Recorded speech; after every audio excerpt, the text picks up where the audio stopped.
ಬಿಹಾರದಲ್ಲಿ ಶೇಕಡ 20 ಮತದಾರರ ಹಕ್ಕು ಕಸಿಯಲು ಚುನಾವಣಾ ಆಯೋಗ ಪಿತೂರಿ.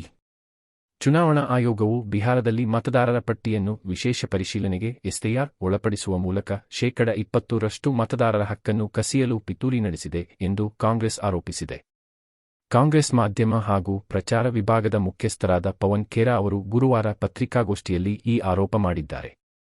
ಅಲ್ಲದೆ ಚುನಾವಣಾ ಅಧಿಕಾರಿಗಳು ಸಂವಿಧಾನಕ್ಕೆ ಮತ್ತು ಮತದಾರರಿಗೆ ಸೇವಕರಾಗಿರಬೇಕೇ ವಿನಾ ಬಿಜೆಪಿಗೆ ಅಲ್ಲ ಎಂದು ಕಿಡಿಕಾರಿದ್ದಾರೆ.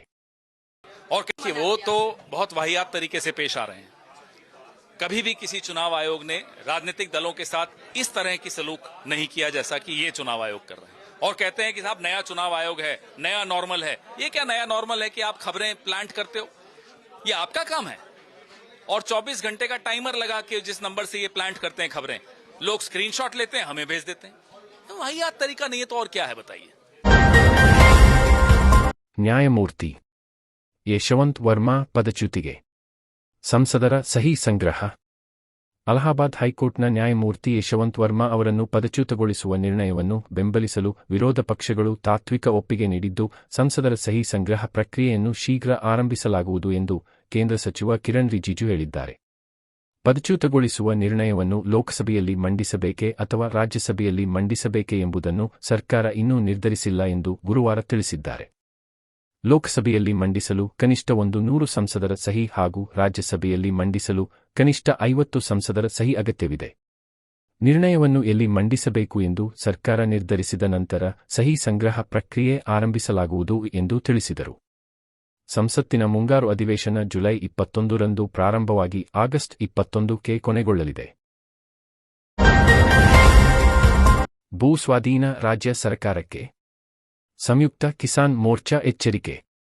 ದೇವನಹಳ್ಳಿ ತಾಲೂಕಿನ ಚನ್ನರಾಯಪಟ್ಟಣ ಹೋಬಳಿ ವ್ಯಾಪ್ತಿಯ 13 ಹಳ್ಳಿಗಳ ರೈತರ 1777 ಎಕರೆ ಕೃಷಿ ಜಮೀನನ್ನು ಕೈಗಾರಿಕಾ ಉದ್ದೇಶಕ್ಕಾಗಿ ರಾಜ್ಯ ಸರ್ಕಾರ ಭೂಸ್ವಾಧೀನ ಪಡೆಯಲು ಮುಂದಾಗಿರುವುದು ವಿರೋಧಿಸಿ ರೈತರು ಪ್ರತಿಭಟನೆ ನಡೆಸುತ್ತಿದ್ದು, ಈ ಹೋರಾಟದ ಕಾವು ಬೆಂಗಳೂರಿನ ಫ್ರೀಡಂ ಪಾರ್ಕ್ನಲ್ಲಿ ವಾರದಿಂದ ತೀವ್ರಗೊಂಡ ಹಿನ್ನೆಲೆಯಲ್ಲಿ ಇಂದು ರೈತ ಮುಖಂಡರ ಜತೆ ಮುಖ್ಯಮಂತ್ರಿ ಸಿದ್ದರಾಮಯ್ಯ ಮಹತ್ವದ ಸಭೆ ನಡೆಸಲಿದ್ದಾರೆ. ಸಂಯುಕ್ತ ಕಿಸಾನ್ ಮೋರ್ಚಾ ಎಸ್ಕೆಎಂದ ರಾಷ್ಟ್ರೀಯ ನಾಯಕರು ಗುರುವಾರ ಭೇಟಿ ನೀಡಿ, ಮುಖ್ಯಮಂತ್ರಿ ಸಿದ್ದರಾಮಯ್ಯ ರೈತಪರವಾದ ನಿಲುವು ತಾಳದಿದ್ದರೆ ಇಡೀ ದೇಶಾದ್ಯಂತ ನಾವು ಸಾವಿರಾರು ರೈತರನ್ನು ಕರೆದುಕೊಂಡು ಕರ್ನಾಟಕದತ್ತ ಮುಖ ಮಾಡಬೇಕಾಗುತ್ತದೆ. ಈ ಹಿಂದೆ ಕೇಂದ್ರ ವಿರುದ್ಧ 3 ಕಾಯ್ದೆ ವಿರೋಧಿಸಿ ನಡೆಸಿದಂಥ ಬೃಹತ್ ರೈತ ಕ್ರಾಂತಿ ಮತ್ತೆ ಕರ್ನಾಟಕದಲ್ಲಿ ಮರುಕಳಿಸಲಿ ಎಂದು ಸರ್ಕಾರಕ್ಕೆ ಎಚ್ಚರಿಕೆ ನೀಡಿದರು. ವಿರೋಧ ಪಕ್ಷದ ಮುಖ್ಯ ಸಚೇತಕ ಎನ್. ರವಿಕುಮಾರ್ ಅವರ ವಿರುದ್ಧ ಎಫ್ಐಆರ್ ದಾಖಲು. ಸರ್ಕಾರದ ಮುಖ್ಯ ಕಾರ್ಯದರ್ಶಿ ಶಾಲಿನಿ ರಜನೀಶ್ ಅವರ ಕುರಿತು ಅವಹೇಳನಕಾರಿಯಾಗಿ ಮಾತನಾಡಿದ್ದಾರೆ ಎಂಬ ಆರೋಪದಡಿ ವಿಧಾನ ಪರಿಷತ್ ವಿರೋಧ ಪಕ್ಷದ ಮುಖ್ಯ ಸಚೇತಕ ಎನ್. ರವಿಕುಮಾರ್ ಅವರ ವಿರುದ್ಧ ವಿಧಾನಸೌಧ ಪೊಲೀಸ್ ಠಾಣೆಯಲ್ಲಿ ಗುರುವಾರ ಎಫ್ಐಆರ್ ದಾಖಲಾಗಿದೆ.